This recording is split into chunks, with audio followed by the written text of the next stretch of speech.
ओम नमो नारायण। मित्रांनो, हिंदू धर्मामध्ये गाईला खूप महत्त्व आहे आणि आपण तिला गोमाता मानतो। माझ्या मागच्या बाजूला ह्या ज्या सगळ्या गायी आहेत, तर ह्या गायींचं महत्त्व काय? या गायींच्या शेणाला खूप महत्त्व आहे। या गायींना आपण जेव्हा चारा देतो, तो चारा दिल्यानंतर आपल्याला जवळजवळ खूप जास्त प्रमाणात पुण्य मिळतं। आणि सगळ्यात महत्त्वाचं असं की गाईच्या गोठ्यामध्ये जर तुम्ही थांबलात तर नक्कीच तुम्हाला जो काही आजार असेल किंवा त्या ठिकाणी गाईचं गोमूत्र जे आहे त्या गोमूत्र जर का तुम्ही प्राशन केलं तर नक्कीच तुमच्या शरीरातला जर का एखादा जुना आजार असेल तर तो नक्कीच निघून जातो। सगळ्यात महत्त्वाचं असं की गोसेवा ही सर्वात मोठी सेवा मानली जाते। हिंदू धर्मामध्ये गाईला खूप महत्त्व आहे आणि गाईचं पावित्र्य जर आपल्याला जपायचं असेल तर आपण गाय वाचवली पाहिजे, गोमातेचे संरक्षण केलं पाहिजे आणि गोमातेला आपण पूजलं पाहिजे।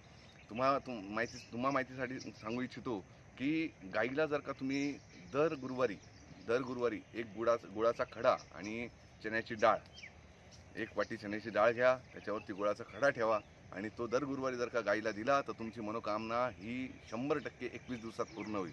हा आमचा दावा आहे आणि हा आमचा स्वतःचा अनुभव आहे।